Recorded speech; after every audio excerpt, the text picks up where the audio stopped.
நாளைக்கு இல்லை ஃப்ரைடே நான் ஸ்பெஷல் வீடியோ கொடுக்குறேன்னு சொல்லியிருந்தேன். ஜோஹோ மீட்டிங்கில் யார் யார் ரிஜிஸ்டர் பண்ணியிருக்கிறாங்களோ அவங்களுக்கு போன சாட்டர்டேயோட வீடியோ ப்ளஸ் தேர்ஸ்டே இல்லை ஃப்ரைடேனுக்கான ஸ்பெஷல் வீடியோ எப்படி இருக்குன்றது நாளைக்கு ஈவினிங் இல்லை நாளான்னைக்கு தான் தெரியும். யார் யார் ரிஜிஸ்டர் பண்ணலையோ ரிஜிஸ்டர் பண்ணுங்க. கீழே ரேசர் பே லிங்க் இருக்கு, அதில் நீங்கள் பே பண்ணிடலாம். இது ஒன்று. ரெண்டாவது, வரும் சனிக்கிழமை சாயந்தரம் 6 to 9 நம்மளோட ஜோஹோ மீட்டிங் இருக்கு. 3ஆம் தேதி இன்னைக்கு எங்க இன்வெஸ்ட் பண்ணலான்றது பேச முடியாது, ரைட்? அதே மாதிரி 4ஆம் தேதியும் நம்ம எங்க இன்வெஸ்ட் பண்ண போறோம்ன்றது பேச முடியாது. பட் டெஃபினட்டா 4ஆம் தேதி செகண்ட் ஹாஃப்குள்ள மார்க்கெட் கிளாரிட்டி வந்துடும். ஒன்று. ரெண்டாவது வந்து 5ஆம் தேதி எந்த செக்டார்ல எப்படி இருந்துச்சுன்னா நம்ம இன்வெஸ்ட் பண்ணலாம், என்ன மாதிரி நம்மளோட யுக்தி இருக்கணும்ன்றது நம்ம பிளான் பண்ணலாம். வாங்க, 236 ரூபா ஜிஎஸ்டியோட சேர்த்து கீழே ரேசர் பே லிங்க் இருக்கு, அது மூலமா பே பண்ணிட்டு ஸ்கிரீன்ஷாட் எடுத்து தயவு செஞ்சு இது சனிக்கிழமைக்கான பேமெண்ட்ன்றது போட்டுங்க. ஏன்னா ஏற்கனவே ஒரு தேர்ஸ்டே ஃப்ரைடேக்கான லிங்க் இருக்கு, இது சனிக்கிழமைக்கான லிங்க்ன்றது மென்ஷன் பண்ணி போட்டுட்டுனா எங்களுக்கு கொஞ்சம் கிளாரிட்டியா இருக்கும். நிஃப்டி ஆல்மோஸ்ட் நம்ம எதிர்பார்த்த மாதிரி போயிட்டு இருக்கு. மேபி ஸ்பீடு வந்து மாறி இருக்கலாம். ஆஸ் ஆஃப் நவ் சரியா நம்ம வந்து இந்த லெவல், அதாவது 22,700 725 மோஸ்ட்லி இன்னைக்கு இல்லாட்டினா நாளைக்கு ஆஃப்டர்நூன் வரைக்கும் நம்ம எதிர்பார்த்தோம். ஆனால் இன்னைக்கே வந்துருச்சு அவசரப்பட்டு. எனிவே பார்க்கலாம். ஸ்டில் மறுபடியும் நான் சொல்கிறேன், ஸ்டில் மார்க்கெட் அப்சைடு போகிறதுக்கான நிறைய பாசிபிலிட்டிஸ் இருக்குது. 22,700 மண்டே இன்னைக்கு நான் வந்து வீடியோ போட்டிருந்தேன். ஃபர்ஸ்ட் ஒரு 3 minutes வீடியோலயே வந்து சாட்டர்டே இன்னைக்கு ஜோஹோ மீட்டிங்ல என்ன நாங்க பேசணும், என்னென்ன லெவல் நம்ம பேசணும், என்னைக்கு அந்த லெவல் வரும், அந்த தேதியோட அதுல போட்டிருக்கு. ஜோஹோ மீட்டிங் அட்டன் பண்ணவங்க அத்தனை பேத்துக்கு தெரியும், மண்டே இன்னைக்கு இப்படிதான் மேல தூக்கும், மண்டே இன்னைக்கு இல்ல டியூஸ்டே இன்னைக்கு கீழே வரும், வெனஸ்டே இன்னைக்கு இந்த லெவல் வரும், அண்ட் தேர்ஸ்டே இன்னைக்கு என்ன நடக்கும், ஃப்ரைடே இன்னைக்கு என்ன நடக்கும்ன்றது சில ஒரு யூகத்தின் அடிப்படையில் நம்ம போட்டிருந்தோம். 75 minutes சார்ட்ல எலியட்ஸ் வேவ் வச்சு சில லெவல்ஸ் போட்டிருந்தோம். அதில் ஒரு 1 minute கிளிப் வந்து மண்டே அன்னைக்கு நான் போட்டேன். ஒன்று. ரெண்டாவது, நேற்று பேங்க் நிஃப்டியை பற்றி நம்மளோட யூடியூப் வீடியோலையும் நான் போட்டிருக்கேன். அண்ட் இன்னைக்கு ஆல்மோஸ்ட் நிஃப்டி ஆகட்டும் பேங்க் நிஃப்டி ஆகட்டும் டிட்டோ, ரைட்? இது வரைக்கும் நம்ம எழுதின கதை தான் வந்து நிஃப்டியில் ஓடிட்டு இருக்கு. ஸோ நிஃப்டியை பற்றியோ இல்லை பேங்க் நிஃப்டியை பற்றி பேசுறதுல ஒன்றும் ஜாஸ்தி அர்த்தம் இல்லை. இன்னைக்கு நிஃப்டி வந்து 206 மைனஸ், ஒன்றும் பிரச்சனை கிடையாது. இன்ட்ராடே ஸ்விங்கும் ஒன்றும் பெருசாக கிடையாது. அந்த அந்த அந்த என்ன சொல்றது, அந்த கேப் டவுன் ஓப்பன் ஆகி அங்கேயே சஸ்டெயின் ஆகிட்டு இருந்துச்சு. ஸோ இன்ட்ராடே ஸ்விங் வந்து 152 அவ்வளோதான். பேங்க் நிஃப்டியை பொறுத்த வரைக்கும் -677, இன்னைக்கு எக்ஸ்பைரி இல்லை. ஸோ 677, ஸோ ஒன்றும் இல்லை. அடுத்த வாரம் எக்ஸ்பைரி என்னதுன்றதா நம்ம பார்த்துக்கணும். இன்ட்ராடே ஸ்விங் அதே மாதிரி தான், நிஃப்டி மாதிரி தான். 633 பாயிண்ட்ஸ் தான் வந்து உங்களுக்கு இன்ட்ராடே ஸ்விங். நிஃப்டி ப்ரீமியம் எவ்வளோ இருக்கு? 26 பாயிண்ட்ஸ் இருக்கு. பேங்க் நிஃப்டியை பொறுத்த வரைக்கும் 3 இருக்கு. ஸோ அந்த அந்த அந்த பயம் இருக்கு ஒன்று. ரெண்டாவது வந்து ரோல் ஓவர் இருக்கு. ஸோ இந்த ப்ரீமியம் வச்சுட்டு ஏமாந்துடாதீங்க. இது வந்து இந்த மந்த்துக்கான ப்ரீமியம். இது வந்து நெக்ஸ்ட் மந்த் கான்ட்ராக்ட் எடுத்துங்க. Next month கான்ட்ராக்ட்ன்றது June month contract. Friday இன்னைக்கு ஜூன் மந்த் கான்ட்ராக்ட் தானே, அதானே பஞ்சாயத்து பேசும். அதே மாதிரி எலெக்ஷன் எக்ஸிட் போல் சாட்டர்டே இன்னைக்கு ஈவினிங் வந்துடும். மண்டே இன்னைக்கு நம்ம விளையாடுறது ஜூன் மந்த் கான்ட்ராக்ட் தான். ஜூன் மந்த்ல அமோகமான ப்ரீமியம்ல இருக்கு. 152 பாயிண்ட்ஸ் நிஃப்டியை பொறுத்த வரைக்கும். அண்ட் பேங்க் நிஃப்டியை பொறுத்த வரைக்கும் 578 பாயிண்ட்ஸ்.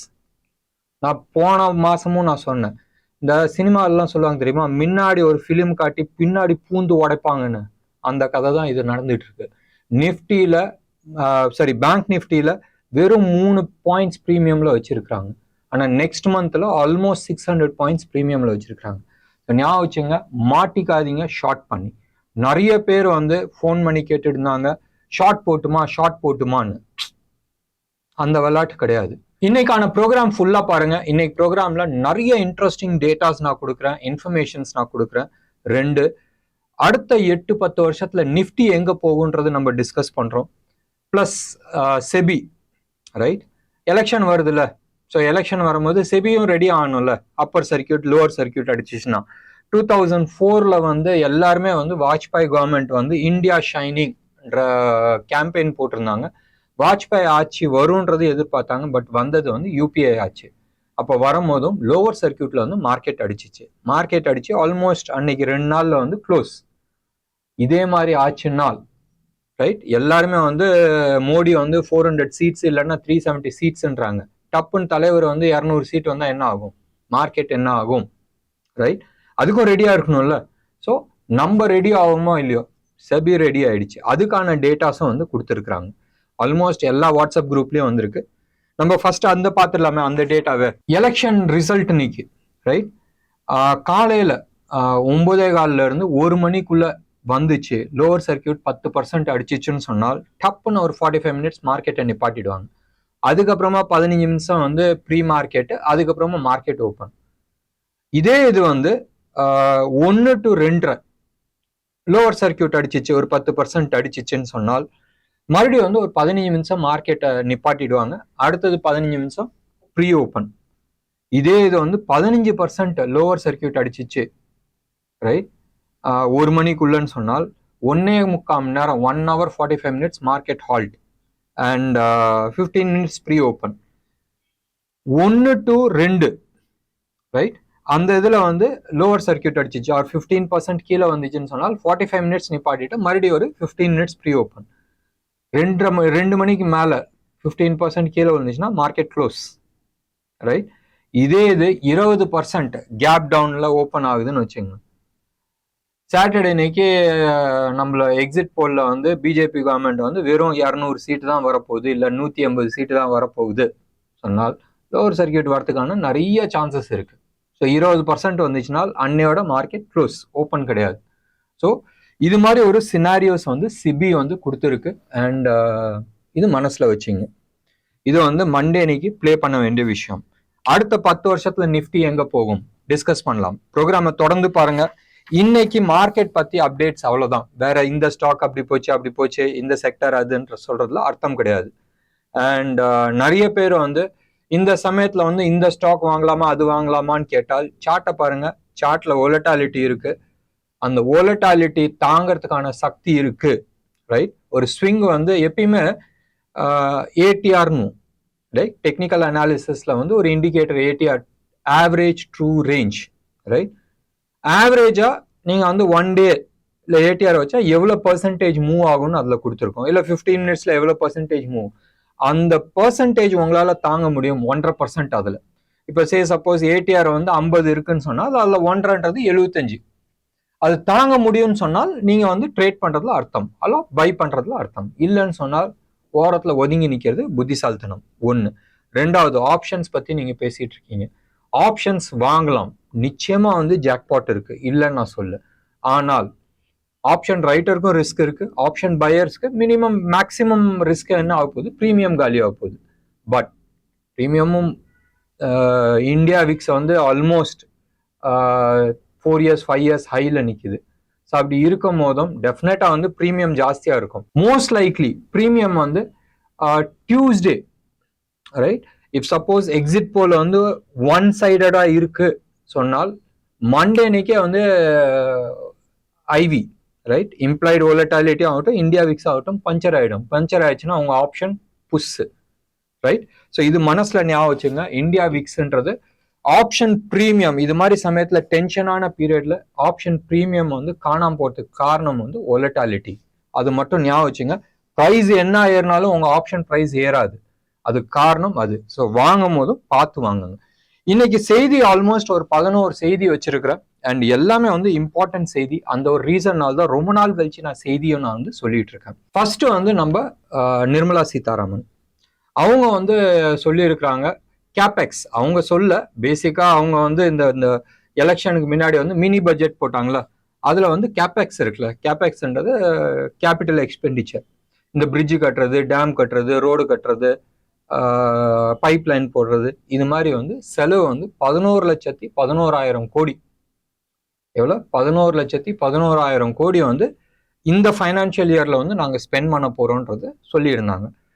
பட் ஆர்பிஐ ஆல்மோஸ்ட் 2,11,000 கோடி கொடுத்தாங்க. அன்எக்ஸ்பெக்டட் 1. 2வது டாக்ஸ் கலெக்ஷனும் செம்ம ஜாக்பாட் கலெக்ஷன். 3வது நான் டாக்ஸ் கலெக்ஷன்ஸ்லாம் இருக்குல்ல, அதுலயும் வந்து நல்ல ஜாக்பாட் கலெக்ஷன். ஸோ கவர்மெண்ட்டுக்கு வந்து செம்ம காசுல உட்காந்துட்டு இருக்காங்க. இவங்க 2 விஷயம் பண்ணலாம். 1 கடனை குறைச்சிக்கலாம் ரைட், இல்ல கேபெக்ஸ் ரோடு போடுறது இல்லை மற்ற கேபெக்ஸ்ல வந்து எக்ஸ்பேண்டிச்சர் நிறைய இன்க்ரீஸ் பண்ணலாம். ஸோ எது பண்ணாலும் இந்தியாவுக்கு வந்து நல்லது. கேபெக்ஸ் ஸ்பெண்ட் பண்ணாலும் நிறைய இன்ஃப்ராஸ்ட்ரக்சர் வரப்போகுது ஒன்று. ரெண்டாவது வந்து இதனால எக்கானமி வந்து டெவலப் ஆகும், அதுவும் நல்லது. இல்லை நம்ம கடனை கொடுத்துட்டோம்னு சொன்னால் நம்மளோட ரேட்டிங் வந்து இன்க்ரீஸ் ஆகிறதுக்கான நிறைய பாசிபிலிட்டிஸ் இருக்கு. ஸோ கடனை கொடுத்துட்டுனா என்ன ஆகும், நம்மளோட ரேட்டிங் இன்க்ரீஸ் ஆச்சுன்னு சொன்னால் நம்ம வட்டி குறையும். டிஸ்அட்வான்டேஜ் என்ன இருக்கு, நம்ம ஊர்ல இருந்து வட்டி எங்க ஜாஸ்தி கொடுக்குறோம், பணம் அங்கே போகிறதுக்கான சான்சஸ் நிறைய இருக்கு. பெஸ்ட் எக்ஸாம்பிள், இப்போ நீங்க கொஞ்ச நாளைக்கு முன்னாடி நீங்க எடுத்துக்கிட்டீங்கன்னா டர்க்கியை வந்து இன்ட்ரெஸ்ட் ரேட்டை குறைச்சாங்க. இன்ட்ரெஸ்ட் ரேட் குறைச்சும் போது என்ன ஆச்சு, அவன் எக்கானமி காலி ஆயிடுச்சு. இங்க சுப்பிரமணிய சுவாமி சொல்லிட்டு இருக்காரு இல்ல இன்ட்ரெஸ்ட் ரேட்டை குறைக்கணும்னு. இன்ட்ரெஸ்ட் ரேட் குறைச்சா எங்க இன்ட்ரெஸ்ட் ரேட் ஜாஸ்தி கிடைக்கிறோ அங்க மூவ் ஆயிடுவாங்களே. நம்ம இந்த டீட்டெயில்ஸ்ல போக வேணாம், பட் இதுதான் வந்து மேட்ரு. ஃபர்ஸ்ட் செய்தி. செகண்ட் வந்து ஆர்பிஐயோட பாண்ட்ஸ் எல்லாம் இருக்குல்ல, லைக் இந்தியாவில் வந்து பாண்ட் மார்க்கெட்ல வந்து எஃபிஐ, இந்த ஃபாரின் போர்ட்ஃபோலியோ இன்வெஸ்டர்ஸ் இந்த சைடு வந்து உருவிட்டு இருக்காங்க. எங்க உருவிட்டு இருக்காங்க, ஸ்டாக் மார்க்கெட்ல வந்து உருவிட்டு இருக்காங்க. எல்லாரும் சொல்றாங்க இங்க வந்து உருவி எல்லாம் போயிட்டு இருக்காங்க. அவன் எங்கேயும் போல, இங்க பாண்ட் மார்க்கெட்ல வந்து இன்வெஸ்ட் பண்ணிட்டு இருக்காங்க. பாண்ட் மார்க்கெட்ல ஆல்மோஸ்ட் 23 பாயிண்ட்ஸ் பேசஸ் பாயிண்ட்னு வாங்க, 23 பேசஸ் பாயிண்ட்ன்றது குறைச்சிருக்கு. இன்ட்ரெஸ்ட் ரேட் வந்து குறைஞ்சிருக்கு. நீங்க எடுத்து பார்த்தீங்கன்னா ஆர்பிஐ பாண்ட் 7.23 இருந்துச்சு பெர்சன்டேஜ், இப்போ அது குறைஞ்சி 6.99% வந்து வந்திருக்கு. வட்டி குறைஞ்சிருக்கு. அப்போ குறையுதுன்னா அதுக்கு அர்த்தம் என்ன ஆகுன்னா, அடுத்த ஆர்பிஐ மீட்டு இல்லை அதுக்கு அடுத்த ஆர்பிஐ மீட்ல கட்டாயம் ஆர்பிஐ குறைச்சே ஆகும். ஏன்னு சொன்னா ஆர்பிஐ சொல்ற ரேட்டு ஒன்று, மார்க்கெட்ல கிடைக்கிற ரேட் இங்கே இருக்குன்னு சொன்னால் இந்த ரேட்டுக்கு தான் வந்து ஆர்பிஐ வந்தாகணும். ஸோ பாண்ட் மார்க்கெட்ல ஹெவியா வந்து ஃபாரின் போர்ட்ஃபோலியோ இன்வெஸ்டர்ஸ் இன்வெஸ்ட் பண்ணிட்டு இருக்காங்க. எப்பயுமே வந்து பாண்ட் மார்க்கெட்ல இன்வெஸ்ட் பண்றாங்கன்னு சொன்னால் அவங்க வந்து இந்தியன் மார்க்கெட்ல நம்பிக்கை வச்சிருக்கிறாங்கன்றது ஒரு அர்த்தம். ரெண்டாவது முக்கியமான விஷயம், இன்டர்நேஷனல் இண்டெக்ஸ்லாம் இருக்குல்ல, ஜேபி மார்கன் ஆகட்டும், இன்னொரு 2-3 பேர், ப்ளூமர்க் ஆகட்டும், ராய்டர்ஸ் ஆகட்டும், இவங்கெல்லாம் வந்து இந்தியா ஸ்பெசிபிக் பாண்ட் மார்க்கெட் வந்து ஓப்பன் பண்றாங்க. அதாவது அவங்க வந்து இண்டெக்ஸ் வச்சிருக்கிறாங்க, அந்த இண்டெக்ஸ்ல வந்து இந்தியன் பாண்ட் மார்க்கெட்டும் உள்ள வருது. அப்போ வரும்போதும் ஆட்டோமேட்டிக்கா இந்த பாண்ட்ஸ்லாம் வந்து உள்ள வாங்கி தான் ஆகணும். அந்த ஒரு ரீசன்னாலையும் பாண்ட் வந்து நிறைய பேர் வந்து இன்வெஸ்ட் பண்ணிட்டு இருக்காங்க, which is a super duper advantage for India ஒன்று. ரெண்டாவது வந்து இன்டர்நேஷனல் பிளேயர்ஸ் வந்து இந்தியன் பாண்ட் மார்க்கெட்ல வராங்கன்னு சொன்னால் ரூபி ஸ்டேபிள் ஆகிறதுக்கான நிறைய சான்சஸ் இருக்கு, ஞாபகம் வச்சுங்க. அடுத்தது வந்து நம்ம அதானி குரூப், அது இல்லாத செய்தி இருக்கா, ஆல்மோஸ்ட் 30,000 கோடி உள்ள எடுத்துட்டு வராங்க. எங்க தான் காசு வருதுன்னு தெரியல. அவங்க வந்து 2 கம்பெனி, ஒன்று அதானி என்டர்பிரைசஸ். அதானி என்டர்பிரைசஸ்ல ஆல்மோஸ்ட் 16,600 கோடி ரூபா ஃபண்டிங் உள்ள வருது. சம் ஃபாரின் இன்வெஸ்டர்ஸ் உள்ள இன்வெஸ்ட் பண்றாங்க. இது இல்லாத அதானி எனர்ஜி சொல்யூஷன், அதுல வந்து ஒரு 12,500 கோடி ரூபாய் இன்வெஸ்ட் பண்றாங்க. ஞாபகம் வச்சுங்க, அதானி குரூப் வந்து பயங்கர புல்லிஷா இருக்காங்க ஆன் இந்தியன் எக்கானமி. லாஸ்ட் ஒரு 4-5 இயர்ஸா ரைட், அவங்க வந்து ஹெவி இன்வெஸ்ட்மெண்ட்ஸ் இந்தியா இன்ஃப்ராஸ்ட்ரக்சர்ல நிறைய இன்வெஸ்ட் பண்ணியிருக்கிறாங்க ஒன்று. ரெண்டாவது இந்த ரிப்போர்ட்லாம் வந்துச்சுல, அந்த ரிப்போர்ட்லாம் ஒன்றும் கிடையாதுன்னு கிழிச்சு தூக்கி போட்டாச்சு. அதை தாண்டி வந்துட்டாங்க. அப்ப என்ன ஆகுதுன்னு சொன்னால், நீ திருடன் இல்லைன்றது அடுத்த விஷயம். திருடன் ஒருத்தன் சொல்லிட்டு நான் திருடன் இல்லைன்றது ப்ரூவ் ஆயிடுச்சுன்னு சொன்னால் அவங்க மேல வந்து சர்டிபிகேஷன் கிடைச்ச மாதிரி, ரைட். அண்ட் யூஎஸ் கவர்மெண்ட் வந்து இன்வெஸ்ட் பண்ணிருக்கு, நிறைய கவர்மெண்ட்ஸ் வந்து இவங்க மேல இன்வெஸ்ட் பண்ணியிருக்கிறாங்க. So it's a super positive with respect to Adani enterprises. இன்னொன்னும் அதானி நியூஸ் இருக்கு, அதுவும் அப்படியே கையோட பேசிடலாம். இன்னைக்கு இந்தியாவில் இருக்கிற யூபிஐ பேமெண்ட் கேட்வே, இன்னைக்கு அதாவது இந்தியன் கவர்மெண்ட் வந்து ஒரு ஸ்டாக் பண்ணியிருக்காங்க, ஒரு பிளாட்ஃபார்ம் கிரியேட் பண்ணியிருக்காங்க. அந்த பிளாட்ஃபார்மை பேஸ் பண்ணி நிறைய பேர் வந்து யூபிஐ பேமெண்ட்ஸ் வந்து டெவலப் பண்ணியிருக்காங்க.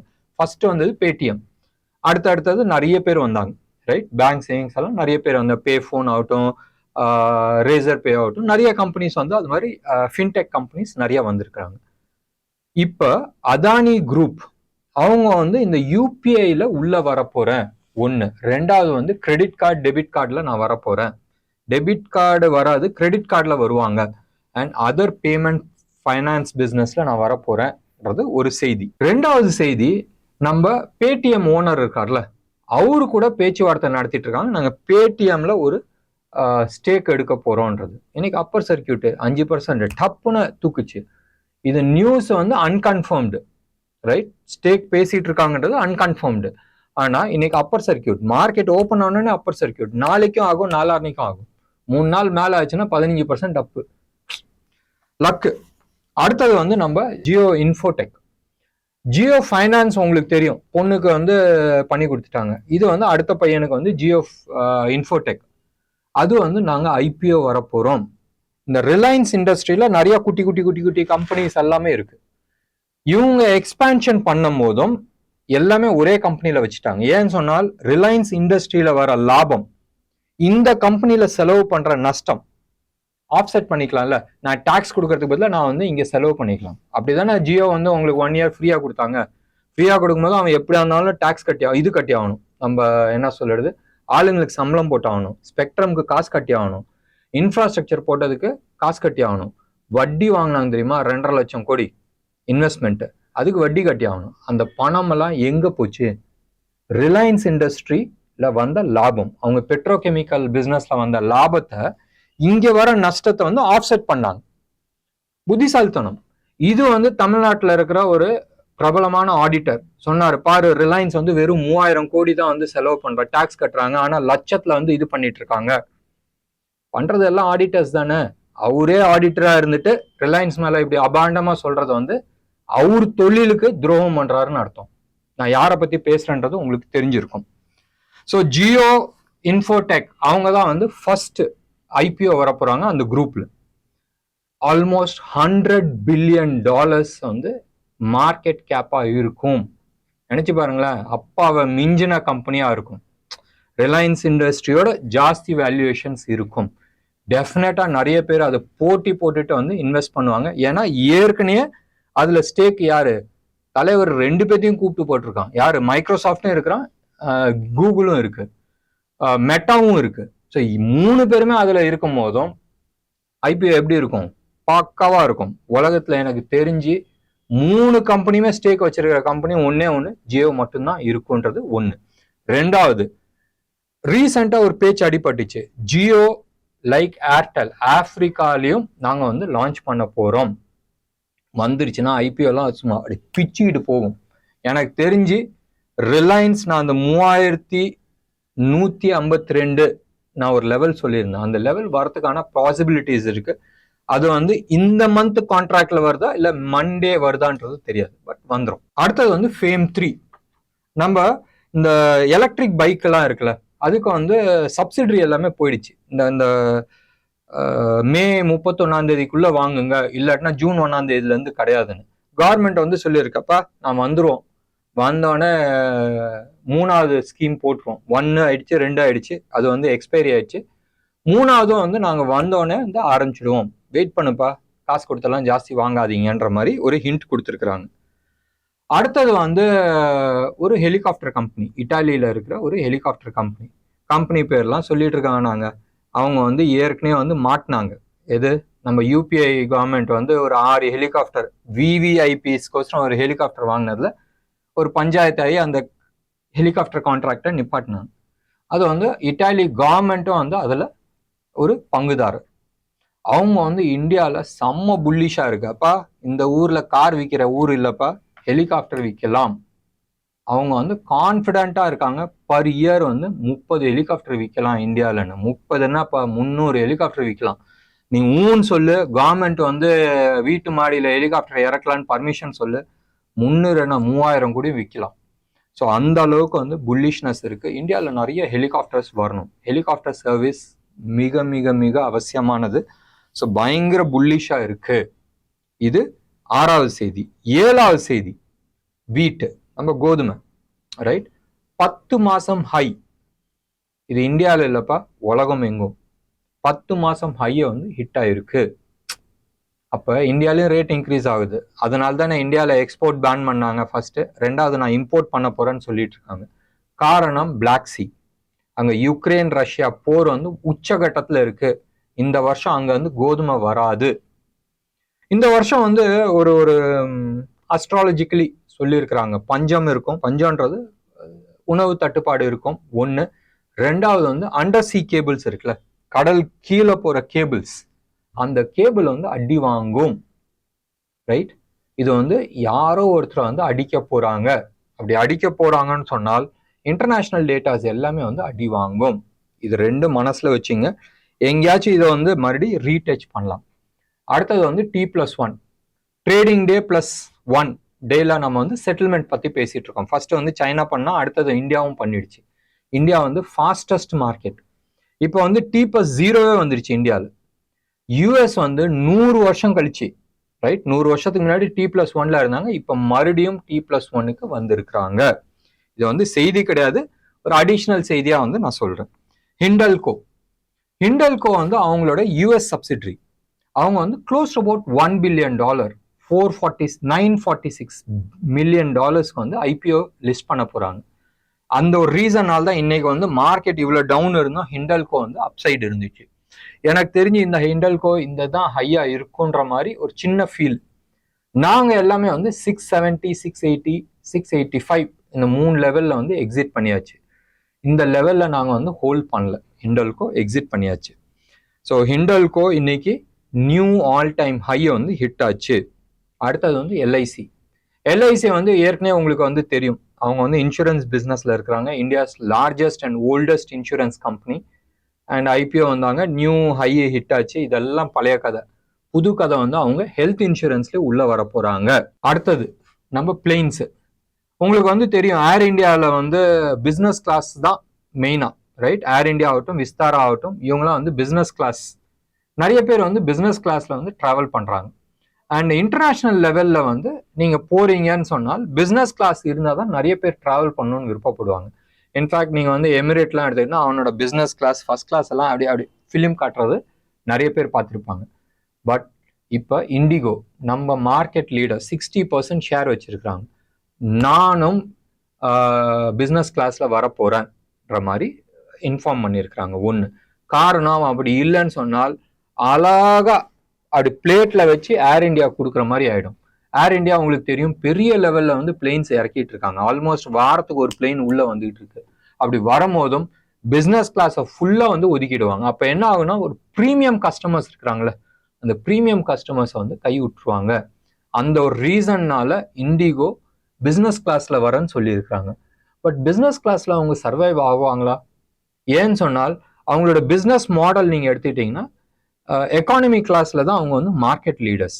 இந்த திடீர்னு எக்கானமி கிளாஸ் நினைச்சு பாருங்களேன், ஒரு சின்ன தப்பா எடுத்துக்காதீங்க, ஒரு சின்ன உடுப்பி ஹோட்டல் வந்து திடீர்னு நான் வந்து 5 ஸ்டார் ஹோட்டல்ல வரேன்னு சொன்னால் அதை அங்க சர்வைவ் ஆவாங்களான்றது யோசிக்கணும். இப்போ ஒன்றும் இல்லை, சென்னையில வந்து சரவணா பவன் இருக்குல்ல, சங்கீதா இருக்கு. இவங்க வந்து நான் 5 ஸ்டார் லெவல்ல ஓப்பன் பண்றேன்னு சொன்னால் அது ஒத்து வருமா? அவங்களுக்கு அந்த பிசினஸ் எக்ஸ்பீரியன்ஸ் இருக்கான்றது யோசிக்க வேண்டிய ஒரு விஷயம். ஸோ ஞாபகம் வச்சுங்க, maybe new all time high போயிருக்கு. இந்த ஒரு ரீசன்னால ஒரு கரெக்ஷன்ஸ் வந்துட்டு அதுக்கப்புறமா மேலே போகலாம், தெரியாது. அடுத்தது அண்ட் லாஸ்ட் செய்தி, இதுக்கப்புறமா நிஃப்டியோட நியூ ஆல் டைம் ஹை 1 லட்சம் தொட போகுது. எப்போ தொட போகுதுன்றது நம்ம டிஸ்கஸ் பண்ணலாம். அடுத்தது வந்து ரிலையன்ஸ் இண்டஸ்ட்ரி உங்களுக்கு தெரியும், இன்டர்நேஷனலி ஆயிலை வாங்குறாங்க, ரிஃபைன் பண்றாங்க, யூரோப் வித்துட்டு இருக்காங்க.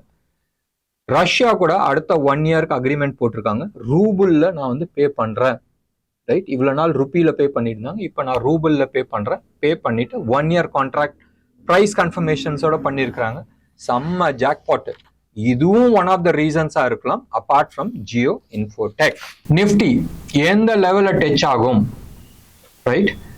2037 லெவல் வரைக்கும் நம்ம பேசலாம். 1997 நிஃப்டி வந்து 1000ல இருந்துச்சு. சென்செக்ஸ் எங்க இருந்துச்சு? 3361ல இருந்துச்சு. இதே இது 2006 ஒரு 9 வருஷம் கழிச்சு நிஃப்டி அந்த லெவலுக்கு வந்துருச்சு, 3400 லெவலுக்கு வந்துருச்சு. அப்ப சென்செக்ஸ் எங்க இருந்துச்சு? 11280ல இருந்துச்சு.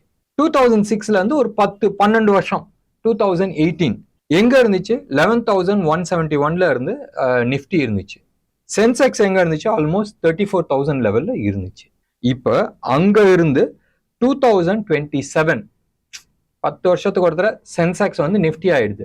அப்ப 2027 இல்ல 28, ரைட்? 9 வருஷம் 10 வருஷம் நீங்க எடுத்துக்கிட்டீங்கன்னா 27 இல்ல 28 வரணும். அப்ப 34,000 ஆகுமா? நல்லா இருக்குல்ல, இன்ட்ரெஸ்டிங்கா. 34,000 நீங்க சொன்னீங்கன்னு சொன்னால் ஆகிறதுக்கான சான்சஸ் இருக்கு. இப்போ கரண்டா எந்த லெவல்ல இருக்கு? 23,000 லெவல்ல இருக்கு. அப்போ கரண்ட் லெவல்ல இருந்து ஆல்மோஸ்ட் 48% மேல ஏறணும். 3.5 வருஷம் 3.5-4 வருஷம் நீங்க எடுத்துட்டீங்கன்னு சொன்னால் நம்ம வந்து 48% ஏற முடியுமா? ஏறதுக்கான நிறைய பாசிபிலிட்டிஸ் இருக்கு. கரண்ட் growth சினாரியோ எடுத்துக்கிட்டீங்கன்னு சொன்னால் ஆகிறதுக்கான நிறைய சான்சஸ் இருக்கு. அப்ப 27-28ல நிஃப்டி 34 வந்துருச்சுன்னு சொன்னால் சென்செக்ஸ் ஆல்மோஸ்ட் 1 lakh வரும்ல, நியாயமான விஷயம் இல்ல. அப்ப சென்செக்ஸ் 27-28ல 1 lakh வருதுன்னு சொன்னால் 2037 நிஃப்டி 1 lakh வருமா? வரத்துக்கான நிறைய வாய்ப்புகள் உண்டு. நிச்சயமா இன்ட்ரெஸ்டிங்கா இருக்கும். 1 lakh இதுதான் வந்து டார்கெட். மோடி கவர்மெண்ட் ஆகட்டும், இந்தியா வந்து will be 3rd largest economy இந்த 27க்குள்ளன்றாங்க.